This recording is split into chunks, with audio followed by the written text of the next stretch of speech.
Welcome back to the Bernard Lee Poker Show. We are fortunate in the month of March of 2022. We are celebrating National Women's History Month.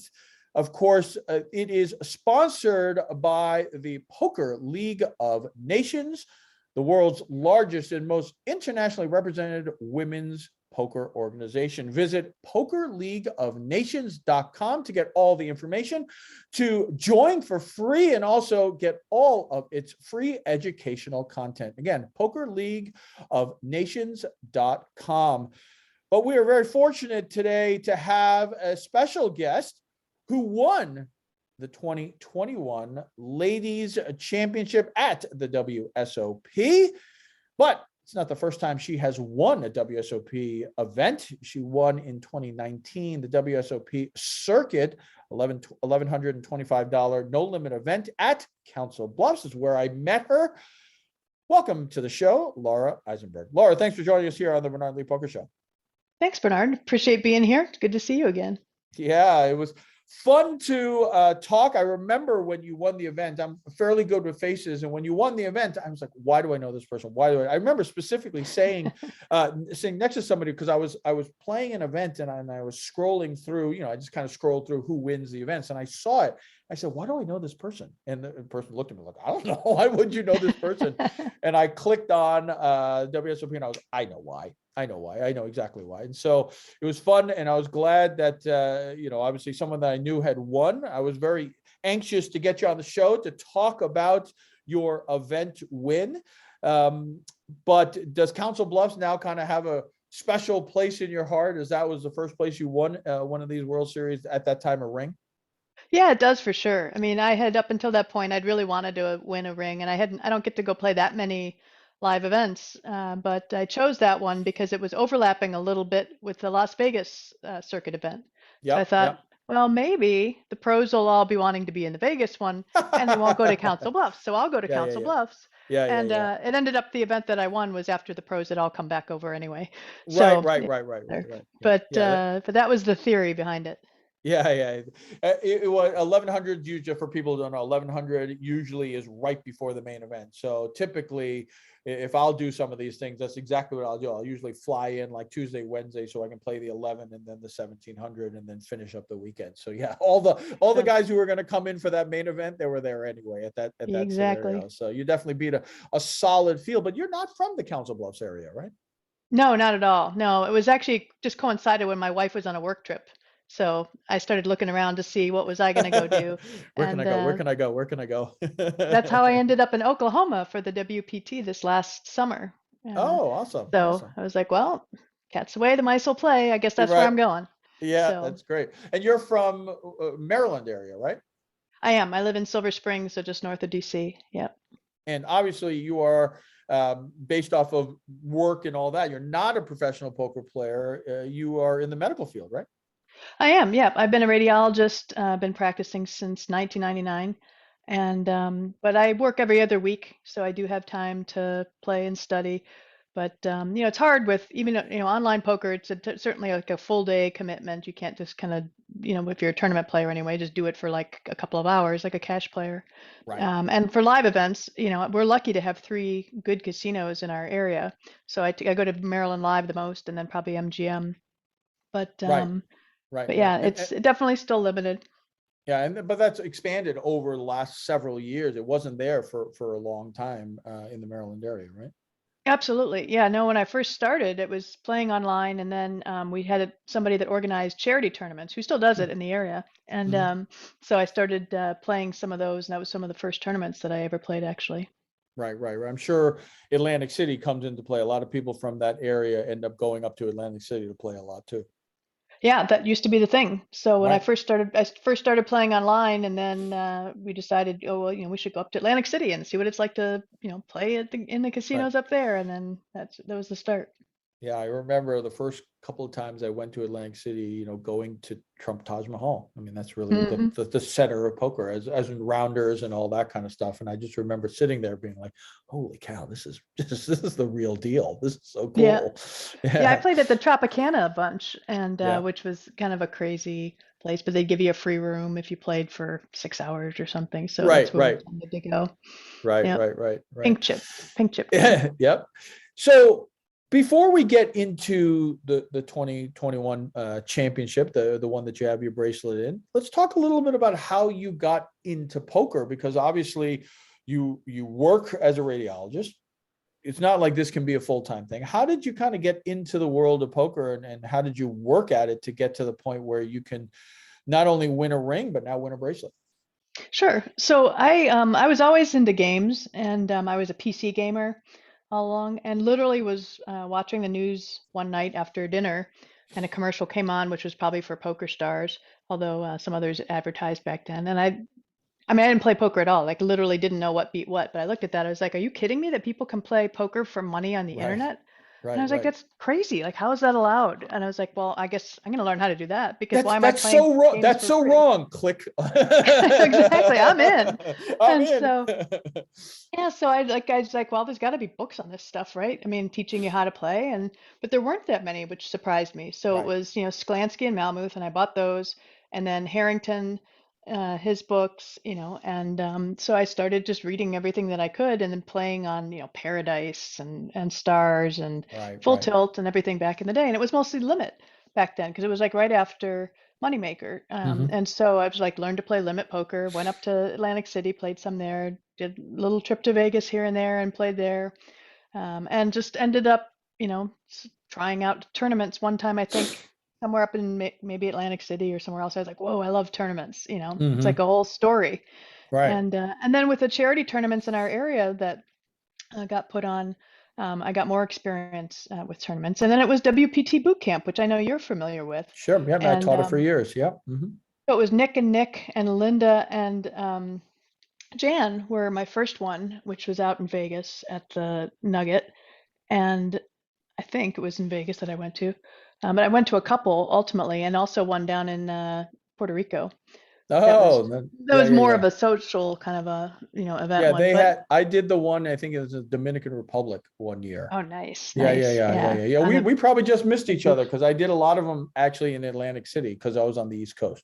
Right. So I Okay, did a bunch of them at Borgata, and I did the Dominican Republic one. Yeah, yeah, yeah. So yeah, nice, WPT Boot nice. Camp obviously at the time was one of the top and very informative schools that they had. Yeah, and it was really great because, I mean, there was so little known about how to play the game properly back then compared to now. But what they did a great job of was giving you, like a real solid framework that if you put Mhm. this in place, you're not going to screw up too badly, Right, and right, you're going right. to do better than a lot of people. And so that was a You'll great get to about start. midway of the tournament with as long as no major coolers, aces versus king happen, and you'll get kind of the middle way of the tournament just because you're playing solid poker at that time, basically. Right. Yeah, exactly. Exactly. Mhm. And you were doing just so many things that other people weren't doing at that time. So that was really great. And then, I joined certain sites as they became available. And then ultimately, when Rob Tinian, I heard that he was starting with Max Value, a subgroup called Elevate, and that John Van Fleet, Ape Styles, was going to be Yep. the coach. I just immediately signed up for that. So I was like the Right. first person to sign up for that thing. And we ended up with this relatively small group of people, and we had webinars with him, and we'd have this like 10 people or fewer sometimes, just we're getting all of this amazing teaching from him. And there were other coaches in there, and Rob did some coaching in there as well. But that was a great couple of years. So that was like 2017 on. And then when he moved over to BBZ, because Max Value was no more, a bunch of us moved over to BBZ as Mhm. well. And BBZ just has tons and tons of content. So it just even, like my study now is keeping up with the tournament seminars from them, which is like 10 hours of content a week. Mhm. And then doing, other work on my own. So I've done a lot of mental game work, and that is very helpful as well. And I tend to like buy whatever sites and programs and things are available because I want to see like different content from everybody. I like Jonathan Little's site a lot. But I've Raise Your Edge, and I've been part of just about every site that's out there. I've joined Right. and gone through their content, Right. trying to get everything I can get my hands on. So Yeah, and that's obviously it's really huge in today's world to really kind of keep up with all the trends and changes, because it's funny how everything kind of is cyclical, but then picking up pieces of GTO, but incorporating new concepts and understanding all these.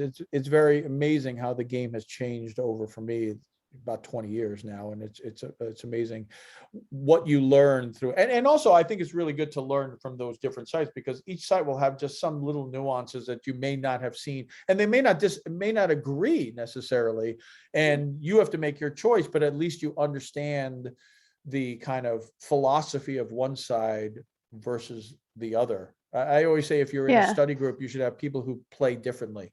You don't want people just yesing everybody. Oh yeah, I would do that too. I'd want somebody to be like, I wouldn't do that. I would do this, and be like, huh, never Yeah. would have thought of that. That kind of thing. Yeah, I agree. I think that one of the best things that we were taught basically in Elevate was how to be able to answer problems and solve problems on our own with Yes, solvers. yes, yeah, And yeah. so now that, I mean, that was just a gift of, learning how to fish basically. So, I can run solves, with PO or simple three-way on my own and answer exact questions that I have about spots, and you can node lock for people's tendencies or whatever if you want to, as well. I know, but that was super helpful, and now the products that are available that have solves, that are close enough to what you wanted, that you can just look at without even running them. So it just Right, becomes easier and easier to get answers to what you should be doing in all of right. these various spots. Yep, So yep. You also have a very interesting side hobby, I guess. Talk about this. I've never really talked with anybody who does this. It's one of those things where I don't think I'd ever do it. I think I'd love to kind of do it, but just that 0.1% chance of me not opening up my chute, I'm not doing it. So talk a little bit about your interest in skydiving. Sure, sure. So I remember being a kid and being at an air show and seeing what was probably the Golden Knights, doing some sort of thing. And I couldn't believe, again, I was just like shocked that people were allowed to do this. They were Right, allowed to right, jump out of airplanes with other people around and stuff like that. right, That seemed nuts. But I thought for sure if I have the opportunity, I'll do that, when I'm allowed to. right. And I just always knew I would do it. And so I actually went on a blind date when I was a resident in radiology. No, I was actually a resident in surgery.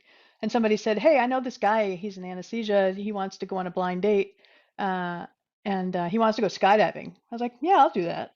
So I went on a blind date and went skydiving, and didn't keep the guy, but kept the skydiving. And so that was back in 1993. And I'm not jumping anymore now. I quit a couple of years ago, but I made 4,500 jumps in 24 Wow, years or something. Yeah, so I did it a wow, lot, wow. and yeah, But you it's did it amazing. also like in a group, right? Didn't you have like a group that you guys did? Yeah, so so there's like jumping at your local drop zone just for fun, which is always great, But for me, it eventually evolved into, I'm a competitive person, and so there's a lot of different kinds of competitions. And the thing that I did the most was called four-way or eight-way, where you have a four-person team or an eight-person Mhm. team, and you have a sequence of moves that you and a certain amount of time that you have to, it's a randomly drawn sequence at the thing. Before you hit the ground? No, no, No, you I'm get just joking. the things I'm the totally night joking. before. Well, I'm you don't totally get to joking. practice them at all. So they draw these things the night Oh, before, and you wow. can walk Wow. through them on the ground and plan how you're going to do it. And then you have a video person that jumps with you and then videos the each jump as you do it that day. But it'll be the first time you've gone through that sequence, unless you happen to have gone through it randomly before. But And so all the moves are moves that they're not just creating them out of left field. Like you no, somewhat there's a know. set. Yeah, there's a Yeah, set number. So there were like but they put them in a certain 16. order. Right, so they draw them randomly. We used to literally draw them out of a hat, like with Oh, poker chips wow. kind of thing with Wow. them Yeah, on them. But yeah, yeah. then, it's just computerized and it spits out the draw. Right. But there's things called that are just stationary moves, like it could be everyone's holding hands in a Yeah, circle, yeah, or yeah. whatever. And then there's things that are you do one move and then you fly usually vertically in some fashion over each other and then end either on the same move or a different move. And so Got it. it's a sequence of all of these things. And some things invert you so that you're going the second time you go through the sequence, it's a mirror image of what you did. So you're having to remember not five things, but 10 while you're while you're flying. Wow. And so it's a mental game kind of thing as well. Yeah. And so it was a really great competition, doing that all those years. And then there's the large formation things, which is eye catching, and that's the stuff that you're referring to, which I started out doing that with state records, and we were building, like, I was like the first 50-way state record in North Carolina, and that could, all the states were trying to, do things. But then there's the world record, and that started out as like, building up to 100-way, and then building up to a 200-way and 212 and whatever. And then I was on the 300-way world record, which we did in Arizona. And then they started building bigger in Thailand, because Thailand would allow you to use C-130s, which is what you need to be able to do really, really big jumps. Yeah. Yeah. And so in 2006, I think it was, when we did the 300-way, 400-way in Thailand, 2006. Yeah, 2006. So we had 5 C-130s. So we put 8 jumpers in each plane plus video people, and went out and eventually did it. So That's that's, awesome. yeah, and that'll probably stay the world record for at least, probably maybe forever, just because, not because skydivers can't do it. It's not the skydiving skill. It's all about getting the planes. Yeah. Yeah. Yeah. And we did it as part of the Royal Sky celebration, which was this 50th anniversary of the ascendancy of the king to the throne. And so he just said, here, have 5 C-130s and crew, That's and right. I'll pay for the gas and all Right. that, because I couldn't pay for my share of what we did. Right. I paid like $2,200 for my airfare and covering my hotel, and that's Yeah. it. Yeah. Yeah. Right. Wow. So, Wow. And so with regards to all, do you get, like, as a world record holder, do you actually get something like from the Guinness, world right now? You don't get anything. You I need to get a didn't, little no, plaque or anything like that. Oh, that's I a didn't get bummer. anything, no. But A you bummer. get your name somewhere, I think, on Yeah. Yeah. on their In some site. book. It's Yeah. probably in a Yeah. book. Yeah. Yeah. That's cool. That's awesome. I don't want to be, melodramatic, but any harrowing experiences while you were skydiving? Like, oh boy, this is a problem. Yeah, no, I had some scary things. I mean, most people have malfunctions where they have to use their reserve chute, which isn't, I mean, that's kind of an expected thing. Right. That you're going to have that periodically. Yeah. But I did have an event where we were doing a large formation, but like 100-person formation, in Arizona, and the plane stalled as we were exiting, and I ended up getting thrown in the air and hitting my head on the Oh. way out the door and knocked out. And Oh. so, yeah, so I was Wow. unconscious for probably 15 seconds, and then Wow. came to, and it was just as the skydive was everyone was starting to separate. And so I just looked around and couldn't figure out really what was going on, because I was still kind of confused. So I just flew away from everything and opened up my parachute and landed, Yeah. Yeah. and Yeah. landed fine. But I'd like cut my head and was bleeding, and all of that, and I was fine. Right. Right. But Right. you Right. have an automatic opener, as part of your equipment, so that if you don't do anything, it opens your reserve for you. So probably I After. would have been fine. Yeah. Oh, I see. So after a certain height or something, the altitude, Yep. it knows to kind of go off. Yeah, they're very precise. And so there's a window, like an 800 to 1,200-foot window. If Mhm. you go through that too fast, then Yeah. it Yeah. opens Yeah. your reserve. Got it. And that's Got it. kind of how they work. Yep.